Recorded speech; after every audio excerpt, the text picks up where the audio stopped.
जय हिंद प्यारे बच्चों, आज का सुप्रभात। कक्षा 8 के बच्चे ध्यान देंगे। अभी तक हम लोगों ने पाठ 7 श्री मुक्तानंद से मिलिए अभ्यास प्रश्न, पठन कार्य और उसके पश्चात शब्द ज्ञान के समास का अध्ययन हम लोगों ने कर लिया है। अब भाषा की पहचान में आपके समक्ष पृष्ठ संख्या 12 पर मुहावरे और लोकोक्तियां।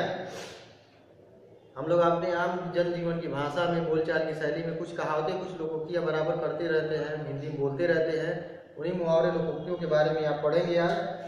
सामान्यतः मुहावरे और लोकोक्तियों को एक समान माना जाता है, लेकिन इनमें अंतर होता है, पर्याप्त अंतर होता है। मुहावरे जो होते हैं, जो एक्चुअल होते हैं, लेकिन उनका अर्थ कुछ अतिरिक्त होता है। और जो कहावतें, ये लोकोक्तियां जो होती हैं, लोक धर्म उक्ति से बना है। लोकोक्तियां यानी कही गई बातें, पुराने लोगों के द्वारा कही गई उक्तियां यानी कहावतें।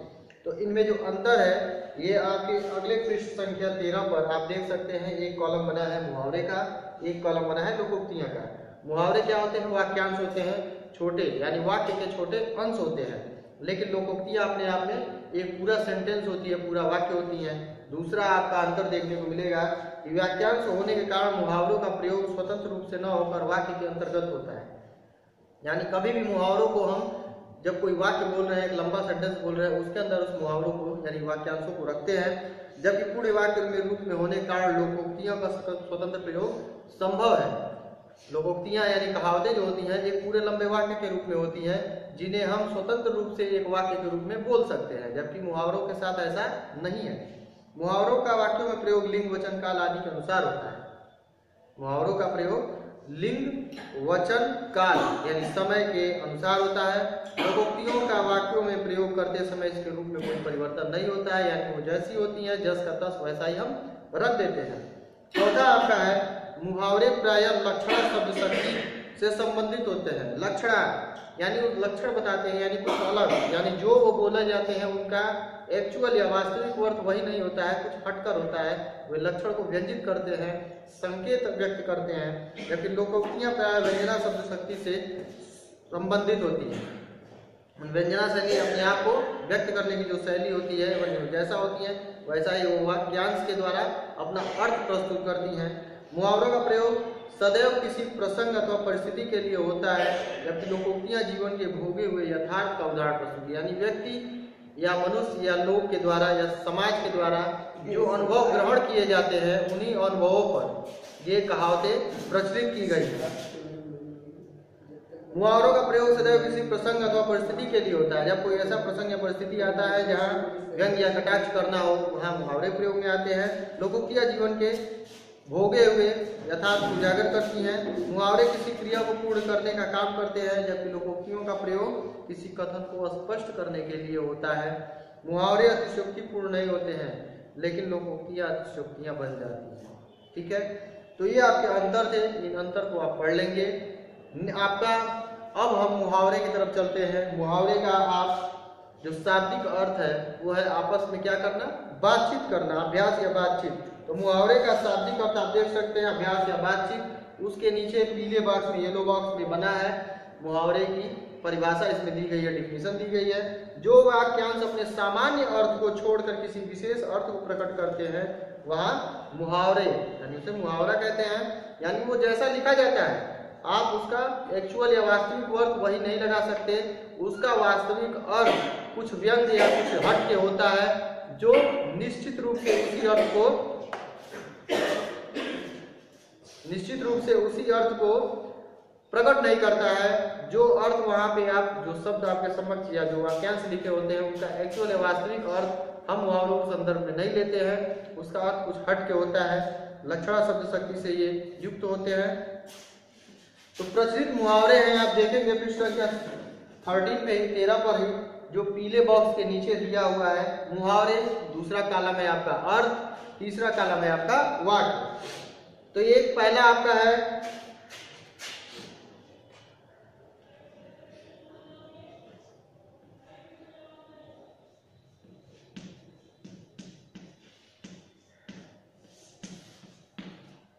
तो मुहावरे, पहला आपका है, उदाहरण देखिए, अक्ल पर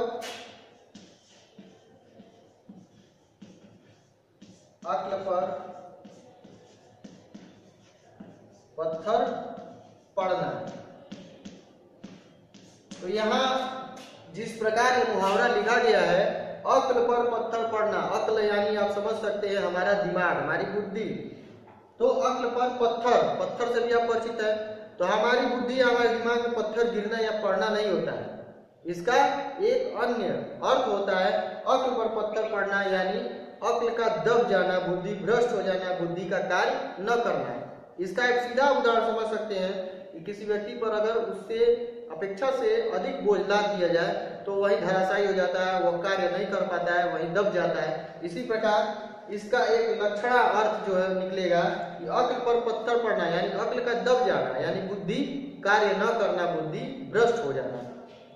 नेक्स्ट है आपका, इसको हम लिख लेंगे बुद्धि भ्रष्ट होना।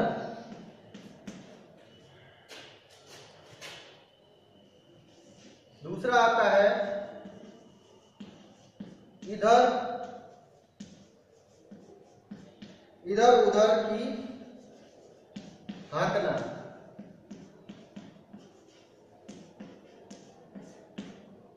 इधर उधर की हाँकना, इधर उधर का हाँकना मतलब व्यर्थ की बातें, अनर्गल बात या बहुत ज्यादा गप लड़ाना, गप्पे मारना, बहस करना है। तो इधर उधर की बात करने का क्या मतलब है कि पॉइंट की बात, मतलब की बात न करना, इधर उधर की बात करना, बेकार की फालतू बातें करना, यानी जिसे हम कह सकते हैं समय पास करना, समय अपना बेकार गंवाना, गप्पे मारना।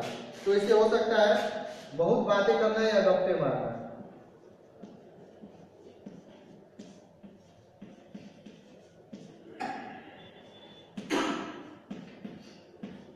बहुत गप मारना, तो इधर उधर की हाँकना या बहुत गप मारना। तो आप अपने पृष्ठ संख्या 13 पर देख लेंगे, और पृष्ठ संख्या आप 14 जब ओपन करेंगे तो कुछ मुहावरे, अन्य मुहावरे हैं जिनका अर्थ हुआ यहाँ पे दिया गया है। घोड़े बेचकर सोना, यानी निश्चिंत होकर गहरी नींद सोना। घोड़े बेचकर लोग बोलते हैं ना कि घोड़े बेचकर सो गए, यानी बुलाने पर भी न उठना, निश्चिंत होकर गहरी नींद सो जाना। दुम दबाकर भागना, दुम दबाकर भागना, जब जानवर दुम दबा के जब भागते हैं तो यानी क्या होता है, डर कर भागना। दुम दबाकर भागने का मतलब ये नहीं कि आप भी दुम दबा, आपके पास दुम तो है नहीं, तो दुम दबा के भागने का अर्थ क्या है, किससे लिया गया है, जानवरों से। जानवर डर के भागते हैं तो उनकी दुम क्या होती है, नीचे हो जाती है, तो डर कर भाग जाना। नेक्स्ट आपका जो मुहावरे हैं, कीचड़ उछालना यानी दोषारोपण करना, सिर पर चढ़ना यानी प्यार के कारण बहुत ढीठ हो जाना। होता है ना कई बच्चे प्यार के कारण बिगड़ जाते हैं, जिन्हें कहते हैं कि वो आपके सर पर चढ़ गया है। नेक्स्ट आपका पत्थर की लकीर। पत्थर की लकीर का बनाने का मतलब है पत्थर दृढ़ होता है, उसके द्वारा जो लकीर बनाई जाती है वो सख्त होती है, यानी अस्थायी होती है। तो यानी अडिग रहना, दृढ़ निश्चय करना, दृढ़ निर्णय करना। चादर तान कर सोना यानी निश्चिंत होकर सोना, ठीक है। और आगे आपका दिया है फूला ना समाना। फूला ना समाना यानी आपका फूलना नहीं, आप बहुत खुश होते हैं, प्रसन्न होते हैं, आपका रोम रोम अंग खिल जाता है, आप बिल्कुल खुश हो जाते हैं, आपका मन मस्तिष्क सब कुछ प्रसन्न हो जाता है, प्रफुल्ल हो जाता है। तो फूला न समाने का मतलब है यहाँ पे अत्यंत प्रसन्न होना, अत्यंत खुश होना। जहर की पुड़िया, जहर की पुड़िया से मतलब जहर क्या होता है, जहर हमारे लिए नुकसानदेह होता है, हानिकारक होता है। तो जहर की पुड़िया यानी होना मतलब अत्यधिक हानिकारक होना। हाथ फैलाना यानी भीख मांगना। हाथ फैलाने का मतलब क्या हुआ, भीख मांगना, यानी कि अगर कोई भिक्षा मांगने वाला अगर आता है तो आपके द्वारा तो हाथ फैला के क्या मतलब भिक्षा मांगता है, यानी भीख मांगना। इसी प्रकार सारे अर्थों को हम देख लेंगे, उन्हें याद कर लेंगे। मुहावरों वाले पार्ट में ये कक्षा आपकी समाप्त होती है। अगली कक्षा में हम लोग उक्तियों की ओर बढ़ेंगे। धन्यवाद।